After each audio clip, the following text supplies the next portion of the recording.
Mr. Sullivan. It is Mr. Jackson, and I was talking to someone yesterday who sounds just like you. That is so funny. Yes, that is true. And here we are. Yeah. And we were at Jacques Bistro yesterday, table number 10, each in our appropriate place. That's right. And which was just, you know what I love about that is it being, 150 paces from my home away from home. Can I ask you a question? Because Sure. This is really interesting. What constitutes a favorite place for you? Because I'm asking the question because Jacques Bistro I've been going to for 38 years in Toronto, and I have another place, Le Select Bistro, much bigger, and that's also 38 years. And I get news from team members or clients. They say, "Oh, you ought to go to this other place. This is a new place. It's really exciting. It's really great." And I'll consider it, but I never do it. I go back to Jacques or I go back to Le Select. So I was just wondering if you have favorite places where people say, "Whoa, you'd like this better," or you ought to try this out, and you're tempted not to. Dan, I think that you and I share a personality trait that is, I think, summed up by your thought that we want to grant people monopolies. I think there's something in that the environment, if I basically look at it, the thing that makes Jacques my favorite place approximately, once a quarter is that it's filled with, especially at table 10, my wonderful conversation partner staring across the table at me with our, my garlic shrimp omelet, and that the place really is secondary to the conversation and the reading and the shorthand of knowing the moves that we're going there. And I know that we're going to be greeted by people we know. I know that they're not even going to ask us what we want because they know what we're going to have, and they're going to bring it, and it's going to be delightful. And the conversation is the highlight of what we're there for in any event, I tend to like that. Okay, yeah. Good. Yeah. No, I like it too because, there's kind of a permanence and stability about certain things that I want to have in my life. And I like novelty, but I like novelty just in certain parts of my life. I like novelty in my business life because to a certain extent, my ability to extend the business into the future really depends upon finding new ways of thinking about things, finding new solutions to things, and then packaging them in a way that, ambitious entrepreneurs are willing to pay for, a new approach to things. And I like novelty there, and I'd like to make it even more so as I go forward. But to counterbalance that, I want other things to be stable in my life. I want other things to be fixed and permanent. So I don't have to think about them. But there's a comfort level, and when I get there, I just feel very, very comfortable. Nothing's going to surprise me when I go to Jacques. Right. Except maybe the conversation topic. You never know. Yeah. And that's the thing where I'm with you, and I've thought a lot about this, that it's the thing about context and content. I like context to remain fixed. I like that. And the novelty of content within that context is the what brings the joy for me. Like everything, when I look at the way that I set up things in my my business life. It's all around the context, the grand context of we help entrepreneurs make more money. And the context that I've established to be able to do that is these guiding principles of the 8 profit activators that are universally present, timeless, and will be there for the next 250 years or 20. If you back test them, they're there. What's going to change within that is the content. And I think that there's something about having novelty within a context that is established. It's like music in a way. The music theory is established. The notes are all there. The chords and everything have all been kind of figured out, the time signatures. Those are all contexts. And what makes music unique is that there's an endless supply of ways to combine those. And that's the pursuit of novelty within a context. I like that. And I think that a lot of times people mistake content for context. Like a lot of people go down a path of establishing themselves as a Facebook ad specialist, for instance, as the thing that is in this moment in time, that's a thing that is viable and timely, but it didn't exist 10 years ago, and it may not exist in 10 years, or maybe completely different in 10 years, and it's like but the context of Profit Activator 2, turning invisible prospects into visible prospects, is a timeless thing that's going to be there. And right now, one of the most exciting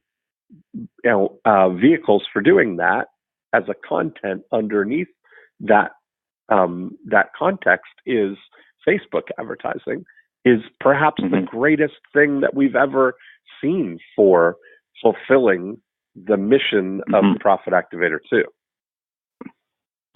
So I'll just give you a thought experiment. You move back in time to the marketplace in Rome, ancient Rome, say 2,000 years ago. And the marketplace was filled with Roman entrepreneurs of one kind or another. And some of them are the people who have, stalls and they're marketing. And then there's people who actually created the marketplace. They actually created the marketplace. And then there's investors, outside investors who, have given the marketplace owner, the marketplace innovator, funds to actually run the place. And then there's other entrepreneurs whose investments and their capabilities are actually bringing products from a long way off to bring them. So you could go out as far as you wanted, but there's entrepreneurs who are making things happy. And what you're saying is that if I went back and I translated it into the Roman Latin, working Latin, street level Latin of that time, that and you went through the 8 profit activators, you could put together a workshop. Yes, it could come back to Confucius saying, "He who chases 2 rabbits catches none."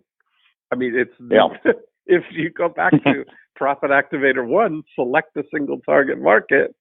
Who is it that you're trying to attract? I can imagine. I took a picture yesterday. Right beside the Hazleton, there is a place where I love to get my coffee in the morning, called Jacked Up Coffee. It's a coffee truck that resides in the laneway, the entryway into Hazleton Village, the shopping mall down where the Whole Foods is. Yep. I know Jacked Up very well. Perfect. And when you're walking down Yorkville Avenue, I took a picture of, there's a sign, a Jacked Up Coffee sign, chalkboard sign that says, "Great coffee this way," with an arrow pointing to the truck. And I thought I've often,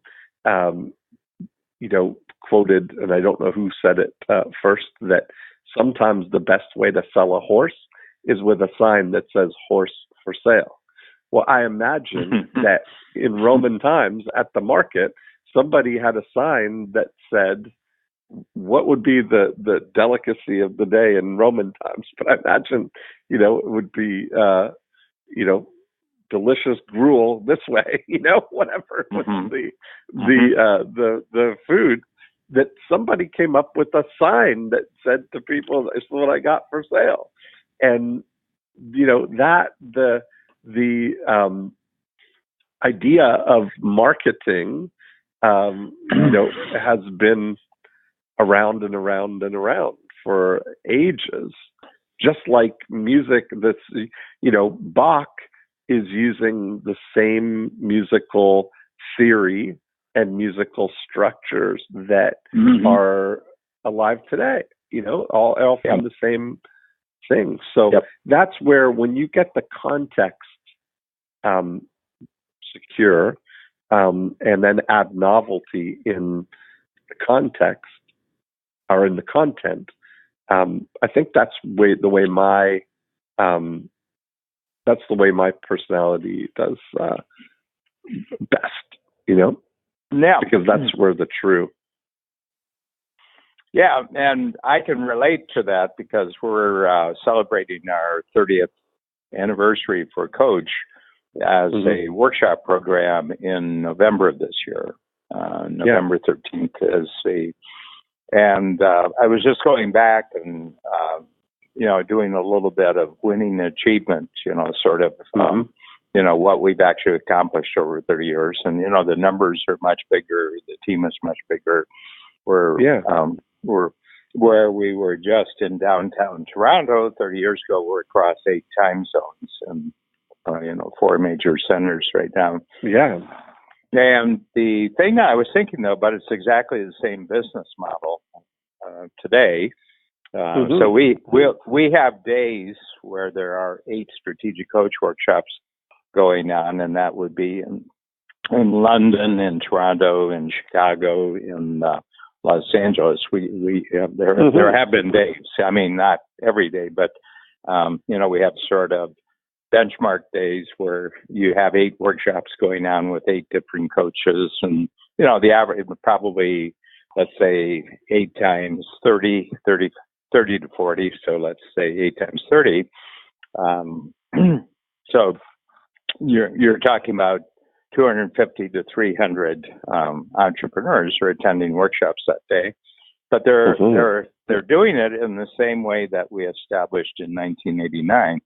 And the type of person we're going after the workshop, the definition that we had for our target client in 1989 is exactly that we have right now. So there's been no change whatsoever in the business model and the target market, and the structure and process of the workshop is pretty 80 to 90% what it was, but the content has continually changed every quarter over 30 years.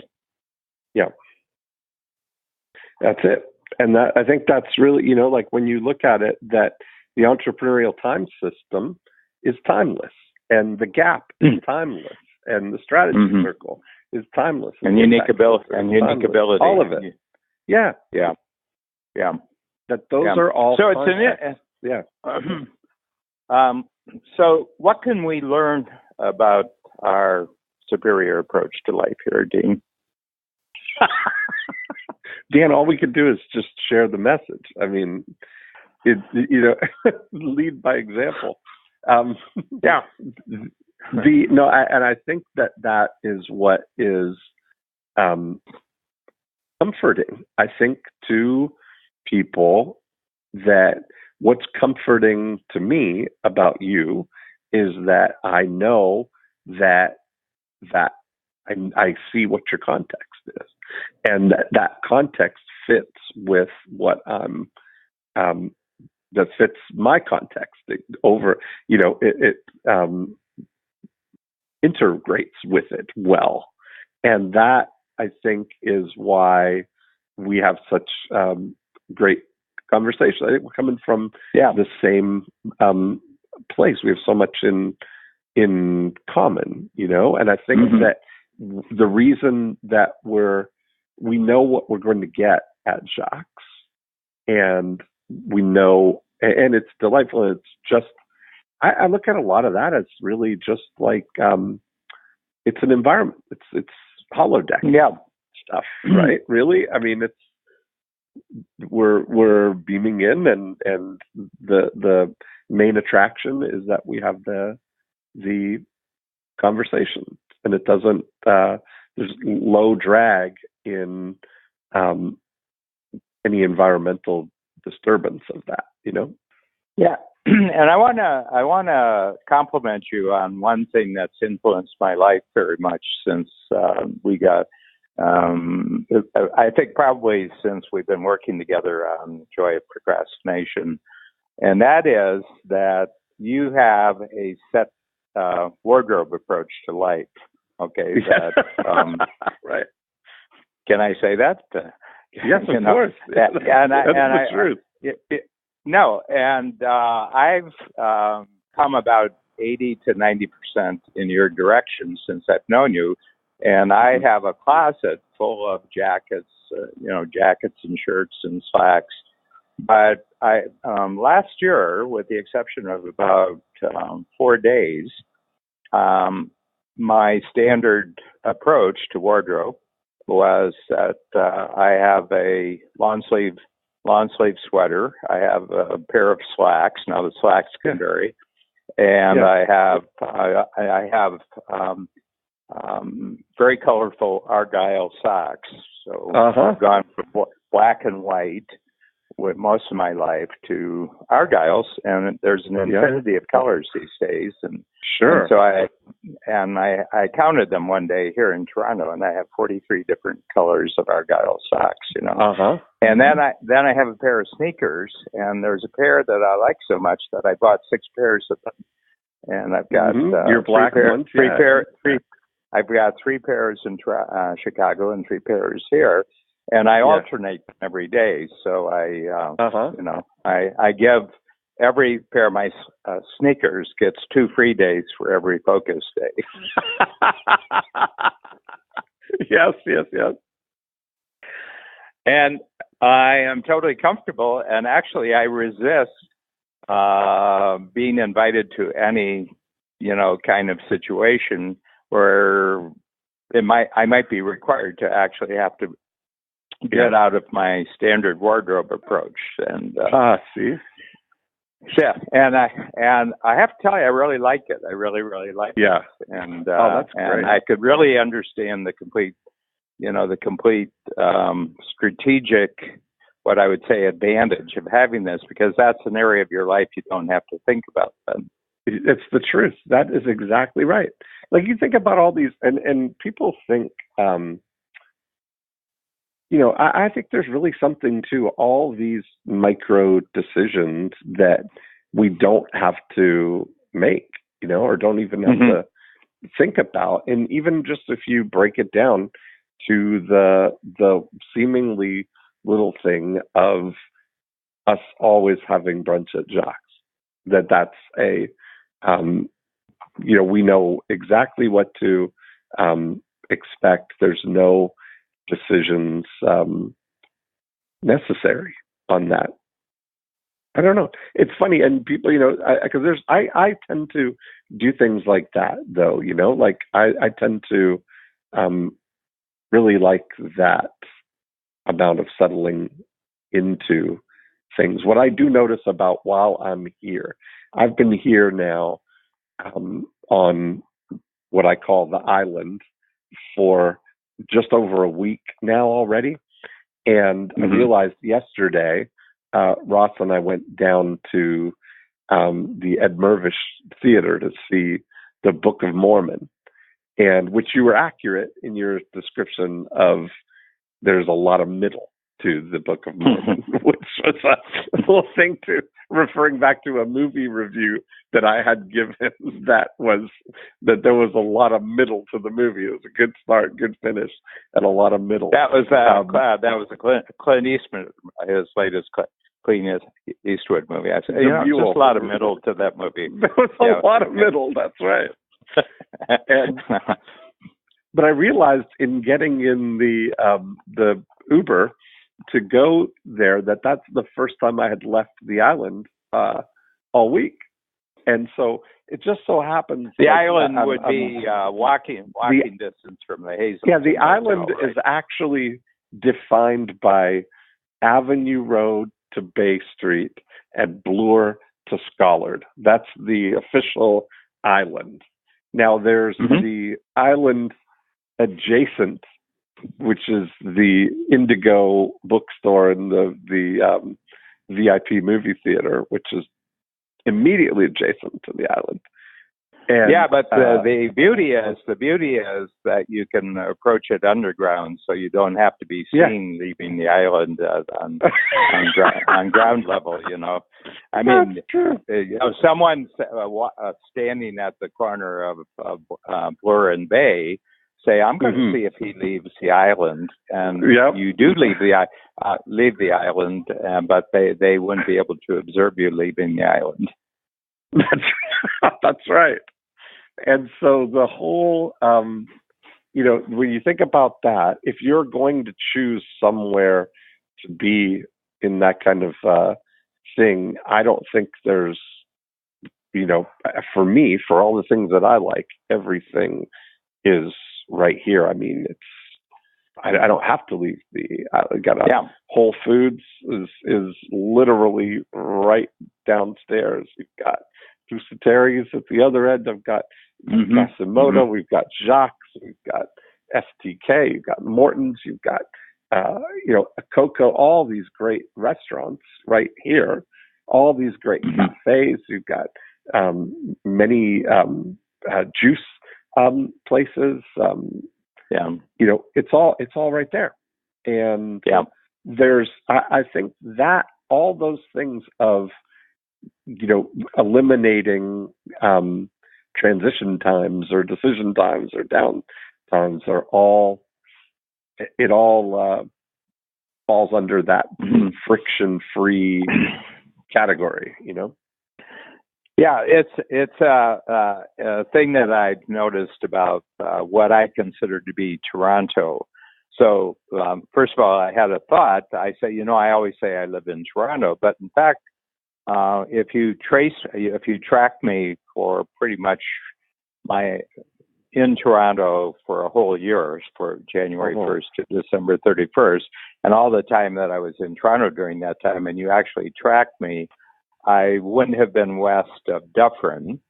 I would not have been north of Davenport or DuPont as they continue across the top.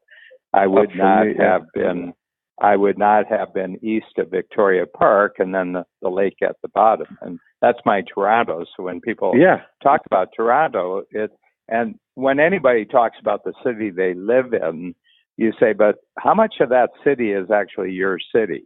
It's a really good question. When I go to London, I mean, London is vast and there's a vast number of things to see, but pretty regularly, we're situated right in Soho, right in the middle of the theater district. And with the odd exception, we probably don't venture much beyond what you could walk to in a half hour, with the hotel being the center. Right. And you and I were talking about that because that same thing with me down by Tower Bridge, that the Four Seasons there at the Tower Bridge, that whole St. Catherine's docks and the bridge, and that's it. That's the and it's amazing that in Amsterdam the same thing at the centro, not outside of the central area. Yeah. And I think there's something about that, though, that we've been going to those areas and establishing equity. I think of it as, that there's a depth of equity that I have many layers of experience in that place, the depth of it, as opposed to going to every place one time. I don't know, just a different. Some people are novelty, prefer novelty. Yeah. And before you came on, about 15 minutes before we started today, I went back and looked at the procrastination priority scorecard, and I was looking, reviewing sort of the mindsets. And I said, to a certain extent, we've used extremely pleasurable habits to have a part of our life where we simply don't procrastinate. Think of, we had to every week make a decision about a new restaurant we were going to have our meetings, when we're in the city, right. And we're saying, but we were going to do it. We would procrastinate a lot. It would cause a lot of stress. Yeah. It would cause a lot of stress, but we've handled it. We basically made a decision going to the horizon of time, about we're either going to be meeting at Jock's or we're going to be meeting at Les Select. And that's it, and that's decided as far as, we're going. And I think that actually eliminates possibilities where you have needless procrastination. I agree.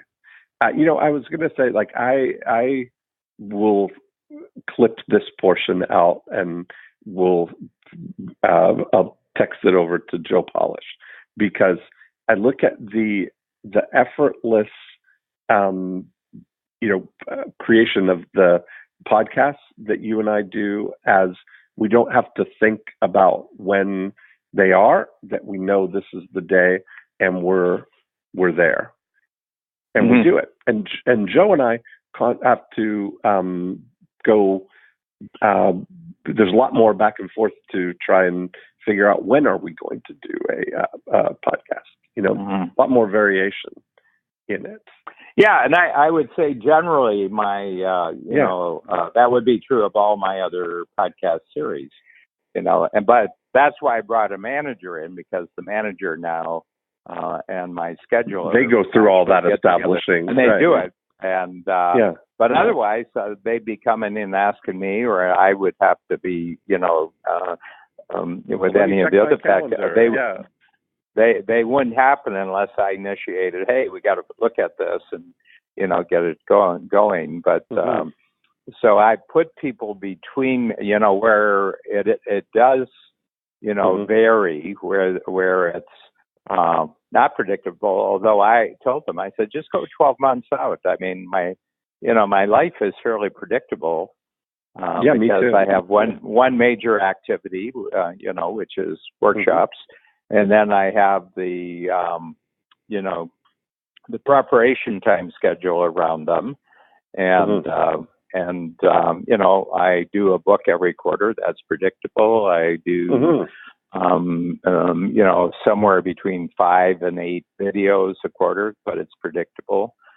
Yeah. And then the podcast is predictable. And I said, you don't have to come and ask me. I said, look at the last quarter. And if I didn't have any complaints with it, that means it's 95% good for the next quarter. Yeah. Yeah, I agree. I think that's something, when you get that kind of level and you look at it, and realize it's a lot like it's actually easier to fit when you know that things are out further. There's less competition for them, because you're really blocking off the big rocks. Like, you come into the year, I know, and at your, this is kind of an influence of you, the, scheduled the breakthrough blueprints for the entire year, knowing when those are. And in the past, I would schedule them, a quarter at a time, kind of thing, right? Put one out as when it was, and that made a big difference when I went into fixed production schedules and fixed dates for things. So I know that I put out the podcast, on Friday and Sunday. I send out emails that go out 3 times a week on Sunday, Tuesday, Thursday. So fixed production schedules like that have allowed the freedom of, because of all the who's that make all of that happen. All I have to worry about is actually recording the podcast, and all the other stuff kind of fits into the context that we've set. Yeah, it was really interesting. I was reading a book which I find very fascinating, and here's something very, very interesting from a novelty standpoint. I read both fiction books and nonfiction books, and I have them downloaded on my Kindle. And fiction, I read from start to finish, but nonfiction, I read from finish to start. Oh, that's interesting. And what I mean by that is I start with the conclusion and I read it. And in reading the conclusion, I said, "Oh, I wonder how they got to that. Boy, that's interesting." And boy, I got to see how he got to that idea. Then I start going backwards, chapter by chapter, and I've introduced the same kind of suspense into nonfiction that I really enjoy with fiction. So it's really interesting. But if I start with the front of a nonfiction book, and I have the introduction, then everything that follows is kind of logically set up in the introduction. This is going to be the thesis, and we're going to cover these points. Well, it takes all the suspense out of it. There's no surprise. There's no surprises. He's he or she, the author. And I said, "Oh, this is kind of boring. Okay, I kind of got the context. Here, I don't know if I need all this." But when I start with the conclusion, and the conclusion is usually the very, very best written part of any book, nonfiction book. Okay. And the reason is that when they get to all their chapters finished, they look and they say, I still haven't nailed it. Why, my thesis, I really haven't nailed it. So they really, really double down in the conclusion to kind of make you convinced about their thesis. But if you start with a conclusion, it's almost like there was a murder, but you don't know how the murder happened, so you go backwards in the book. And it's kind of interesting because I feel that I'm controlled by the person's content if I start from the beginning. But if I start with the conclusion, I've got the total context, and now I have to go back and see how the context got supported by the content. So it's an interesting. Have you ever tried to read one of your fiction books like that? That might be an interesting change. No, it doesn't work. It doesn't. Oh, it doesn't? No, it doesn't work. No, it doesn't. It doesn't work, and it's the same thing as you know what the conclusion is. So you just took all the thrill. But when it's seclusion nonfiction, it brings up a sense of mystery in your mind. Wow, I wonder how this thought got developed. So it actually intrigues me. So I'm looking for the novelty and the way that most books, and the ones that actually drive me crazy, I absolutely hate them. And it seems to be a bit of a fad. Are nonfiction books, but they're written as stories. They're parables. Parables. And I see if I notice that a so somebody's trying to prove a point, and they write a fiction story, and it's really bad fiction, and it's really horrible nonfiction. It's the worst of both worlds. The worst of both worlds. Oh, yeah, it's a shitty story, and it's also a shitty thesis, and it doesn't serve any. The parable just makes it a double down miserable experience, and because you feel you're being because they're manipulating the story to prove a point. Stories are good because they're stories, and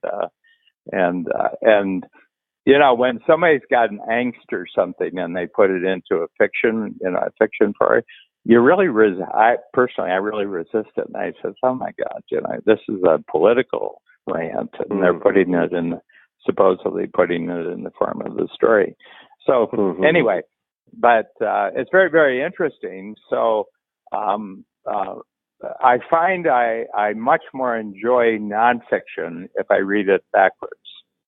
I'm going to try that.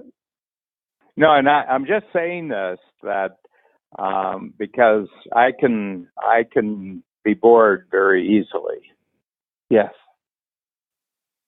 Yeah, I find it's interesting. I was just thinking about the business books. I find that I very rarely read or very rarely read fiction,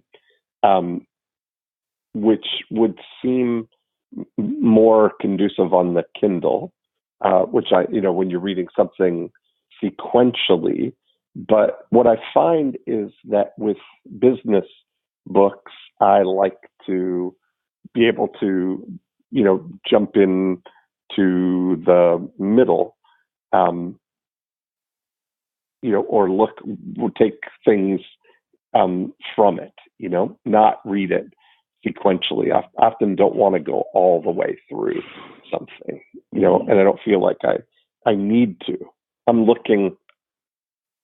I mentioned to you yesterday that Joe Rogan podcast with Naval Ravikant, who talked about reading, and the way he reads is looking for new ideas or looking for things that captures attention. He doesn't feel the need or the requirement to read from beginning to end an entire business book. Yeah, he looks for what captures his attention there, and often having the physical book is more conducive to that, actually, because you can access that easier portion to of find. it. Yeah, it really is easier to find too. I mean, you can get through a physical book and find exactly, a new thing that interests you a lot faster than you can do it on Kindle. Yeah, that's exactly right. Yeah. So see, I mean, but that. you supply all your fiction needs with movies. I mean, you're a big movie buff. I do. You're absolutely right. Yeah. And there's an interesting, but there's an interesting thing about with the business books too, that it shapes everything that I'm watching, observing, and seeing. I'm running my context of the 8 profit activators in constant background, that I'm filling those buckets with content, that where they go. Are we talking about which of the 8 profit activators is this going to affect? Are we talking about an idea that is, an after unit idea? Is it where are we? And that way it's, I've got endless novelty in illustrating and explaining the same 8 profit activators. Yeah, well, I do the same thing, and I'm sitting there and saying, not clear about his unique ability. I said, clear case, this person's not clear about their unique ability, this person's badly in need of an impact filter, Right. So why don't you guys get together and do a strategy circle on this? So I think that's good because it goes back to the thing that each of us in life has. If we're really successful, we've gotten very, very clear on what we want our brain to notice. Yeah, I agree. That's the thing that's so that's fun. I think that when you get that, you've got. I think when you click in these big contexts, that I don't know, it just creates the greatest freedom. I think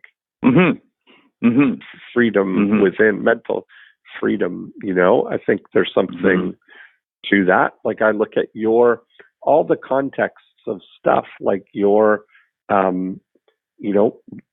where you are, your home, is the center. You don't strike me as the person who's like eyeing their next like stair steps, their 3 moves, where you're going next from where you are now. Your context of you've got beautiful home in a beautiful area that it doesn't strike me that you're unsettled there. No. Your business is 30 years strong in there, and that context is set. Your relationship is set. There's so much bedrock strength in all of that, I think. Yeah, and the thing is, that means my attention can be on the best possible new things because I'm surrounded by pleasurable predictability. It's predictability, but it's pleasurable. I mean, I've gotten rid of what isn't pleasurable, and I've built up what is continually more pleasurable. And but the just reflecting on the general, sort of the general societal thing of people being angst and being, feeling a high level of pressure and everything else. And I was reflecting back, to, my childhood in the 40s and 50s. There was an enormous amount of predictability about life back then. We grew up in a farm, in a farm society, little town, and not much changed. Really, not very much changed. I mean, I can go back there. I haven't been there, going on 60 years, almost 60 years now.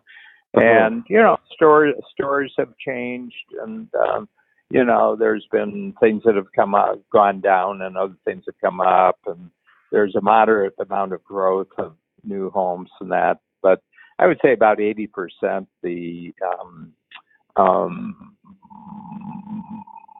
what it's like living in that town in 2019 wouldn't be radically different from 1959. It wouldn't be radically different. As a matter of fact, the center restaurant, which is called Barry's, and it's it's a big breakfast place, but then they have lunch and dinner. It still looks exactly the same as 60 years ago, and it's still run by the same family. It's called Barry's, and the Barry family. Now, the ones I knew are dead, but these are second and third generations who are running it, and it's where everybody in the town, where the town goes. They go to Barry's. You go to breakfast for Barry's. And if you want to see people, any chance of seeing anyone you might have known from 50 or 60 years ago, Barry's would be where you would go to actually do that. Yeah. And so, and a lot of people, that's the kind of tenor of life or the rhythm of life that they want to. So they don't move away. They don't move away. They grow up, and I think everybody's got their own, their own nervous system in relationship to this, and and I had the experience of going to large cities, like Cleveland was a large city, when I was growing up. And I really loved the large city. And I said, I bet people don't know your business in Cleveland like they do in the town where I grew up. And that was a key ingredient for me, in Toronto, except for, if I go, and yesterday, I meet somebody I know, but I can wander around your island, and I could wander around for a year and I wouldn't run into anyone I know. And that's actually a pleasure for me. I don't want to run into, I don't want to run into anyone I know, and I don't want anyone knowing my business either. Right. And then the small town where I grew up, that was the form of entertainment, was knowing everybody else's business. Mm-hmm. Ah, that's funny. Yeah. Yeah, there's something. I mean, but all these things, we're taking procrastination. Why do people procrastinate? I mean, we've dug deeply right from the beginning, and they're saying, everybody does, and and everybody kind of keeps it quiet. They keep it a secret, and it's oftentimes an embarrassing secret, something they're not proud of. And we flipped that. And then once flipping it, we said, well, how can we use procrastination as an energy source? How can we use it as something that gives you a sense of direction, something that tells you what to work on next? So we've continually flipped things, and then tells you what to do next, but you're not the person to do it. So it lets you identify other people who can actually do that things. But the other thing is that to eliminate any procrastination triggering circumstances where it's needless procrastination, because you're putting yourself where you have to keep making choices, where you could make one choice and it would be taken care of forever, and so you wouldn't have to bother with that situation continually. And I think that's what we're focusing on today.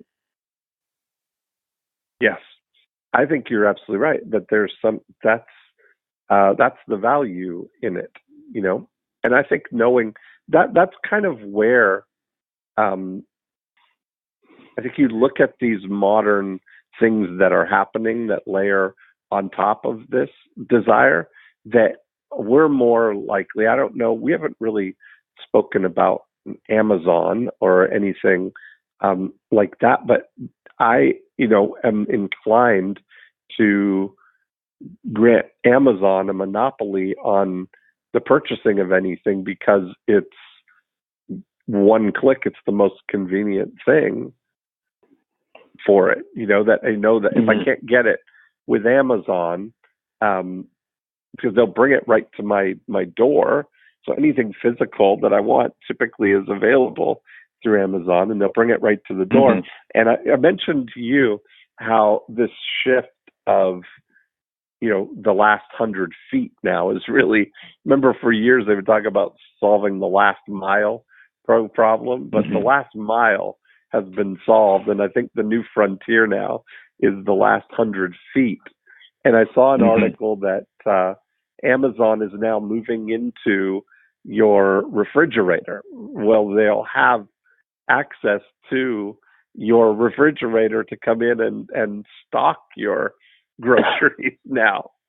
So they'll deliver them to your door and then stock them for you, which that is kind of funny, because it's what we've been talking about the last 100 feet, that they'll come in and you don't even need to unpack the groceries now.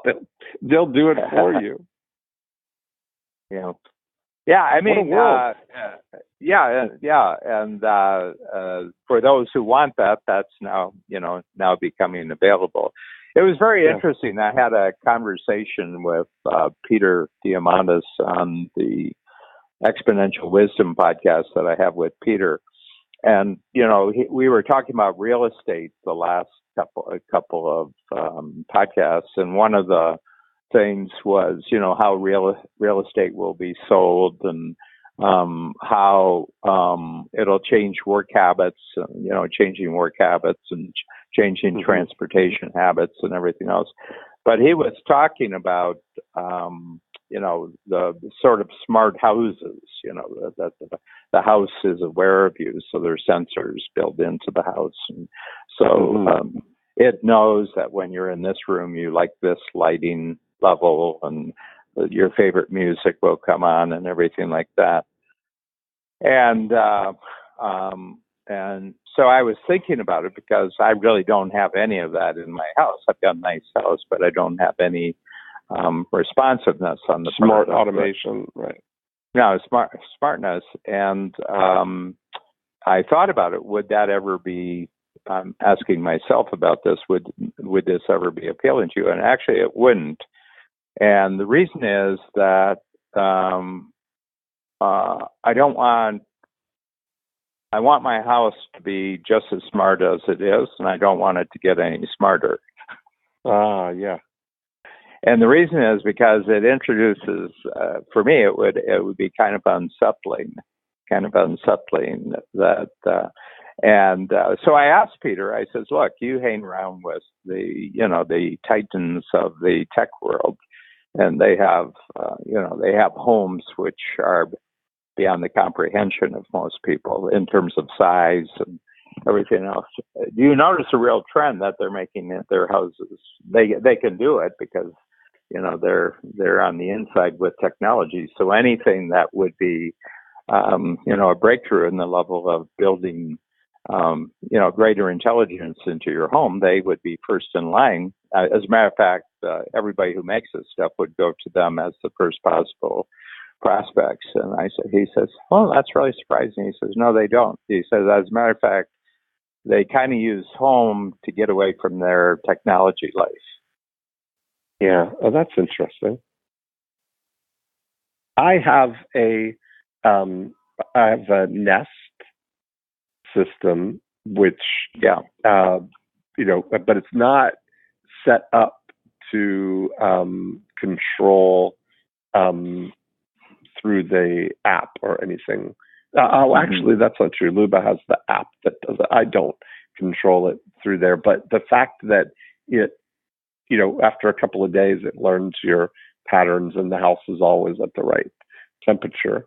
I find that nice because I don't have to think about it. And then I do find using Alexa more for both music and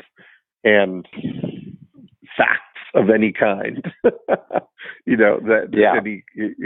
Anything I want to know that can be just yelled out. That goes a long way. That goes. It's really interesting because I was so trained on dictionaries and encyclopedias because I grew up when I did, and that was the height of information technology when I grew up. It was dictionaries and encyclopedias. My mind is so trained on doing that, and I think you'll appreciate this because of your Colby, that I really like looking up pieces of information, not to find out the piece of information, but serendipitous things that I'm going to see that come with my search. In other words, I'm looking for this, but I found out 4 or 5 other things. And so the premise of some of the technology ones will give you exactly what you're looking for. And I says, well, I'm kind of looking exactly what I'm looking for, but I'm looking for some surprises too. So if you don't give me a whole bunch of surprises along with what I exactly want, then it's not as satisfying an experience as as I did. And I was just noticing why I don't do that. I don't use electronic search where whether it's Siri or whether it's Alexa or anything else. I don't do that because I kind of only get what I wanted, what I asked for. And what I'm asking for is a lot of surprises, And I'm really using the search just as a way of knocking about in a new neighborhood, and I notice all sorts of things. So it's interesting how you approach that. How everybody approaches that. Yeah, I think you're right. I think though that I'm starting to really see, and we've mentioned it as just the idea of curation as a in some way. I think there's um, some view of that available, but I think we're never out of just the fact of how much really good information there is more and more, like you say, you didn't get to swim in the whole ocean. You miss a lot of the ocean, but you were in there having fun and fully wet. But I just was having a conversation with Ross this morning over coffee, and we were talking about Jordan Peterson, and we were talking about some of the things, like he's gone sort of very deep in Jordan Peterson's thoughts and stuff that he's putting out, and then you and I talk about Scott Adams occasionally, right? Like those. He's someone that has your ear, that you listen to his daily coffee with Scott Adams. That there's all of these things that our attention. There's so many really great things that are vying for our attention. Probably the best. We have access to the best content and information and wisdom kind of available to us, but we've got such a we're finding our supply of attention is fixed, and this is where I'm feeling this sense that I need to really be more than ever guarded against what is actually taking my attention. And because you were saying you've cut out TV and so I'll be a year in 4 weeks that I haven't watched television except for just small bits of 2 or 3 football games, and I just saw the ending of them, and that was it. And it started in the summer, where I'm likely to watch less television, and then it just continued on through the fall and the winter. So I now it became a project. I go a year without television, and I said, so what's the difference in my general, sense of the world that I'm watching? I'm not watching television. And I have to tell you, I'm pretty good at establishing context for the news, but I find myself thinking that the world's a much more positive place than I experienced when I was watching television. Right. But I find that even not the fact of, because there's a place for watching things, like watching information. Like I think there's room for me to up-level the things that are getting my attention. And I think it would be an interesting, because if you look at Netflix or you look at YouTube or you look at the things where all of this is, that when you think about Jordan Peterson, you think about Scott Adams, you think about all the sort of wisdom that there is available to watch, that it would almost be an advantage if I was selecting from and already on some level as an option curated things of the things that I actually do know that I do want to pay attention to, with still giving me the freedom to go and discover other things, but that I don't waste a lot of time scrolling trying to find something that I want to watch. Yeah. I mean, if I had a queue of what I would rate, if I had a rating system, there's maybe an interesting thing is a content scorecard that if it met these criteria, I want to fill my watch list with this, then there's zero downtime. Where I would start, Dean, is to identify the scorecards you already have, but you didn't know you had. My feeling is that you already have lots of scorecards. I think you're right. That you're actually using to filter, to attract in and to filter out. You're already doing those two things. And I think it's a really great breakthrough in self-awareness and consciousness to be clear about the scorecards that are already operating, and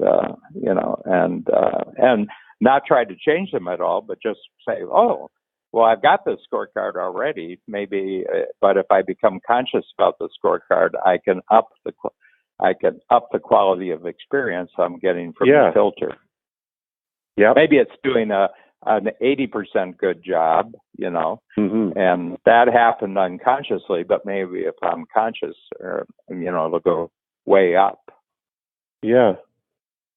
I'm often thinking even about like the possibility of having somebody watch things for me and summarizing. It's an interesting proposal, Yeah. It's got my thought. But they would only see what you told them to look for. That's what I mean. Yes, exactly. Yeah, and they're like a hunter dog. They're like a retriever. Yes. Yes. Yeah. But if they were retrieving things they full marks on my scorecard. Yeah, they bring back the grouse, but they don't bring back the gold. Right. Yeah. So much fun. Anyway, we are at the witching hour here, and that went too fast. Dan. You are off to London and Amsterdam. I am indeed. Yes, I leave late next Saturday night. I fly to London.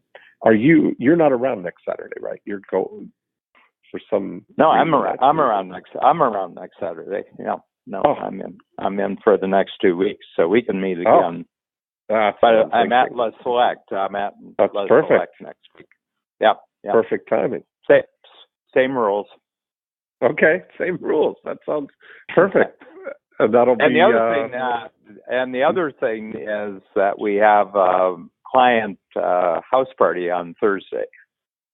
Thursday, at our spread out here in the beaches. This Thursday so night? If you're available, I don't. Okay. I mean, it's not I'll be workshop, there. but I'd love I'll be to there. have you here, because you'd be surprised the number of people who listen to Joy of Procrastination. They'd be right, but they haven't met you because, generally speaking, that's not your workshop. Right. Got it. I'd love it. Yeah, 6 to 8. 6 to 8. Okay, perfect. On Thursday, not Tuesday. Thursday. Okay. Yeah. I love it. I'm having one Tuesday, but you're in the middle of your thing. Yes. Yeah. Okay. And I've learned not to kind of accept any kind of invitations regarding who I should meet in Blueprint. I had a very, very blindside experience at the Four Seasons once when you said, I'd like to introduce you to some and that's right. Yeah. That's yeah. funny. In life, you're either the learner or you're the lesson, and I'm not going to be a lesson again. All right, Dan. Well, you have a great week, and I'll see you Thursday. Okay, and I'll send over the book tomorrow. Oh, perfect. I appreciate it. Thanks. Okay, bye. Bye.